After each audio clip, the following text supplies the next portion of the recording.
How we all doing? Hope you're keeping well out there.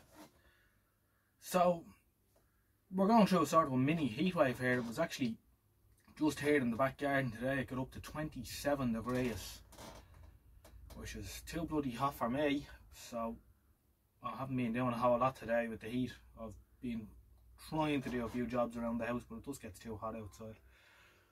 So, I said I'd come in here in the evening and have a look at this television. Now, you might remember a while ago we had a look at a Grundig 1220. This is a 1221. Slight difference, but basically the same television. 1220, I seem to remember, had a touch tuner, whereas this has a proper button setup. Other than that, I think it's more or less the same TV. So we're going to have a look at this and see if we can get it going.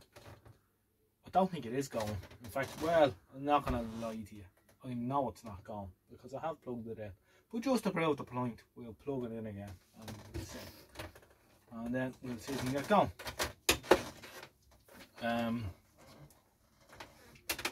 They're not a bad little set, these old Grundigs. The other one was working okay, except for the tuning would drift after a while. So I think it has a Verticap tuner, 33 volt. Probably a TAA 550, I think, was the little 2-pin IC that used to regulate the 33 volts. I reckon it might be gone, or something along that line. But anyway, we will plug in and we won't be disappointed because we know television fails to operate. So I'll spin it around, I'll get the back off and we'll have a look. Now, as we can see, the television proudly states on the back £135, no pence. Now, I find it hard to believe it cost that kind of money when it was new. 130 quid for a portable black and white back in 1973 or 4. Sounds a bit steamy. Maybe I'm wrong.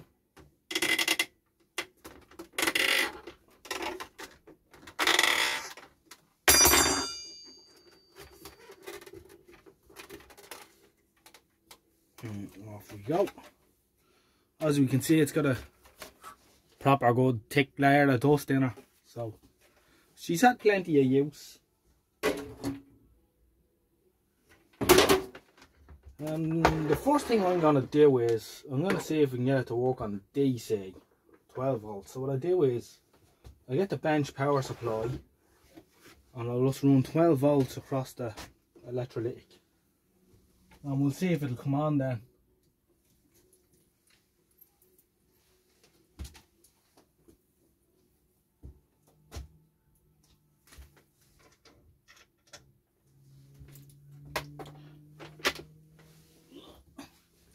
And we'll see will she do it, go or not. So have any of you out there being busy this weather with radios and things? This is, as I often say here, it's more of a winter thing than a summer thing. In the winter when you can't go and do anything else, it's alright to what's that, 12 volts here. That'll work. Turn them off for a second. Let's see where we are in here. Ugh. I wonder, did she live in a house with a smoker or a coal fire? Let's look at the gill on the old EHT cap.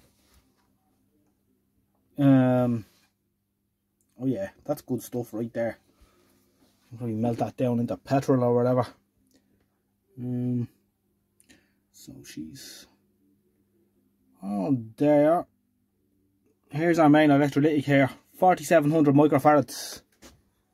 She's rated at 25 volts. Fuse looks intact. That one, well, that one does. The other one looks intact too. Anyway, we'll bang our power supply across that electrolytic and we're gonna see, does she want to tutor? So we'll just go to ground with our negative onto the rail, nice and handy.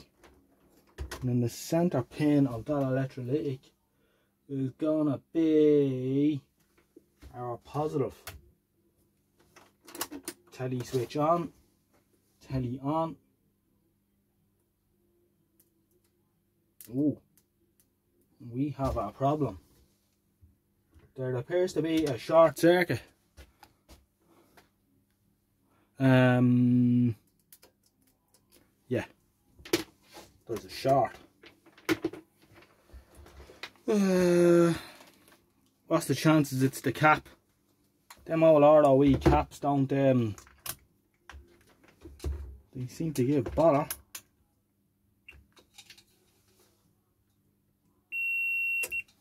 Alright, I'll tell you what we do, we'll whip that cap out and we'll see, we'll read it and see what it's like. Right, ROE cap out.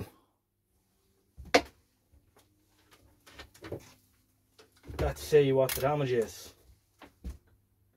Beep. Beep. There's something brilliant about a latched continuity buzzer. Oh yeah, could do that all day. Oh there. Well, he's certainly gone for a boarding. Oh yeah, we should also measure. Let's see if there is a short there. No sir. Okay, what I shall do is, I don't have a 4700 capacitor, but I'll stick in something that's going to be close enough.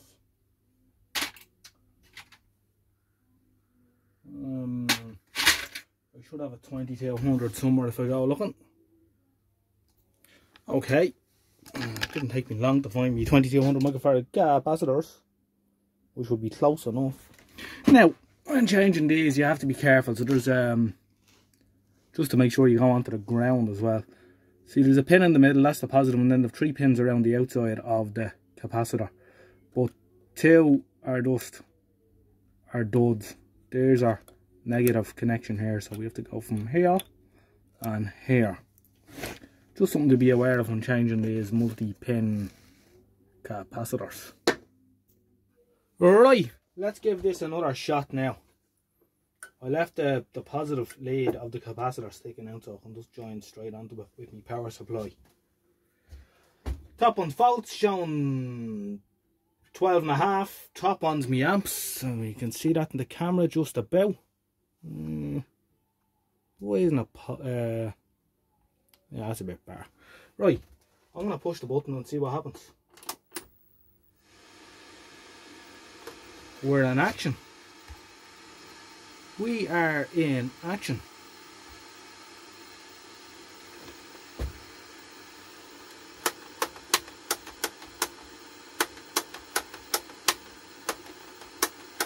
It's very bright looking too. Drawn about 2 amps. Which is probably about right. If we look at the back, you can probably tell us what wattage it is on 12 volts. No, it doesn't. That's what they usually do. It's about what? 24 watts or something like that. 2, 12, 24, about 25 watts maybe, we'll say. That's not bad. Alright, we'll try and get a signal into our now. We'll turn on the old Gizmotron 4000, otherwise known as the PM5415 colour pattern generator. And then we'll shove a signal into it.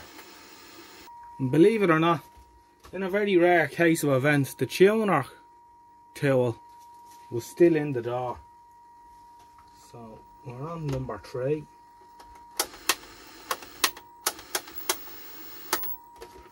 We appear to be fairly close on 3.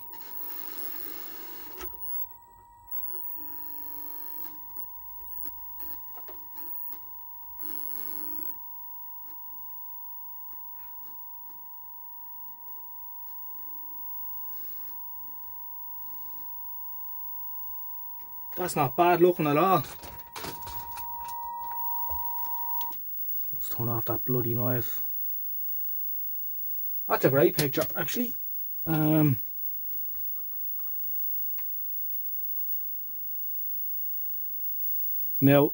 It looks in the camera like the tube is flaring, but it's not. It's just the camera's overexposing. That's a cracking picture. Now, what we will do is we'll disconnect our power supply and we'll see, will she run on her own juice now?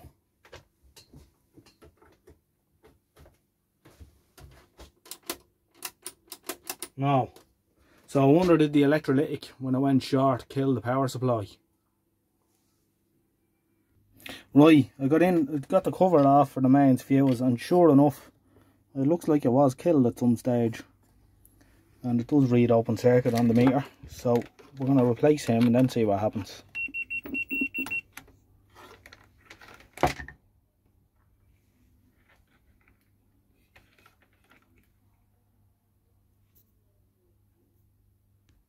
Right, new fuse in, ready for action. Let's see, will she work now?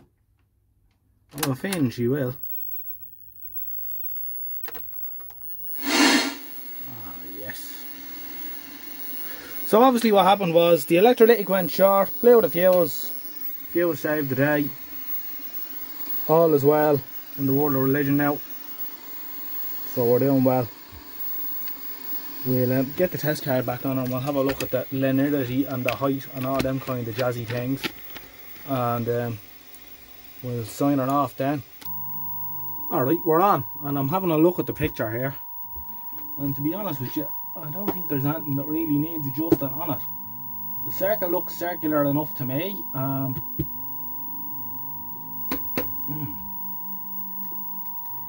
we spoke too soon. Out of nowhere we've got a home bar. It's good, isn't it? It's like it knows, I'm gonna say. It's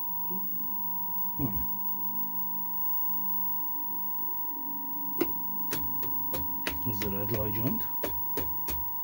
Is it a dry joint? It doesn't appear to be.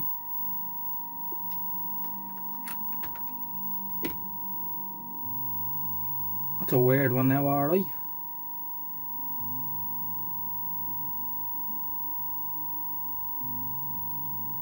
I wonder, is my new electrolytic failing? I should hope not. Now, sure enough, the cap I put in, the old, and I'm quite surprised, these are high quality Chong X brand capacitors from China, failed. But I said, I'm going to put 2 more in, but I'm going to double up as well. So she's getting, it was originally a 4700 microfarad, so this will be in the ballpark of 4400 microfarad. In fact, we can measure that just to see what it will be. Well, I was going to measure the value, but my multimeter doesn't go up that high, so we'll forget about that and we'll just plug it in and try it now.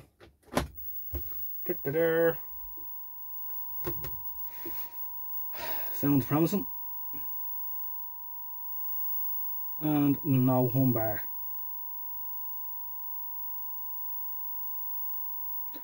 Alright, I'm going to leave a run like that for a few minutes and I'll come back and we'll see if it's still like that.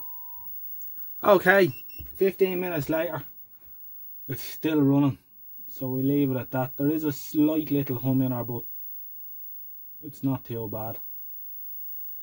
So I think we'll let it develop and see how we get on.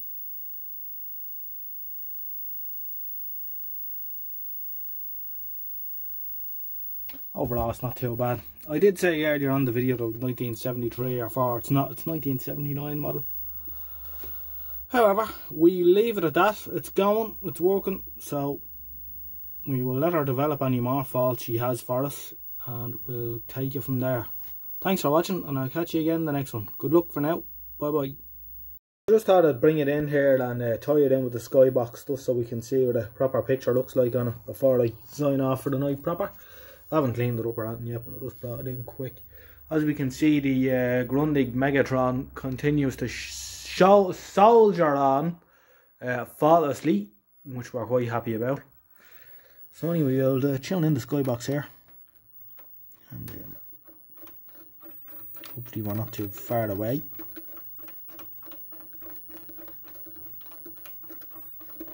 Well, I'll tell you what, I'll tune it in and then we'll come back. COVID vaccine. Right, so there she is. Further positive news on COVID. Wales has recorded a week with 0 deaths from the So as you can see, it's got quite a nice picture on it. It's working quite well. Being manhandled in the street by two men, England's chief medical officer gained recognition as a leading figure in advising the country through the pandemic. As the Prime Minister condemned the harassment, police continue to investigate, recording the incident as common assault. Right, we'll leave it at that for now. As you can see, it's working quite well now. The little bit of hum that I spoke of, the transformer is over on this side, and I think it interferes with the scan coils a little bit. The little Philips black and white sets I have do the same as well. I've got 3 of those and they all do the same thing. Only the transformer on those is over here. But it's not something you'd notice unless you were looking for it. And the average person in the street at the time would never have noticed that kind of hum. Anyway, we'll leave it at that for now. One last thing to show you though, which I think is quite nifty, is on the Megatron. I recently got a remote control. Now it's only the basic one for the Megatron. But you know how much of a deal it is to get up at the end of the night after you turn off the TV and you want to turn it off at the button. Well, that's not an issue with the Megatron, because you turn it once and it goes into standby, and you press it again and it fires the button out for you. Alright, good luck.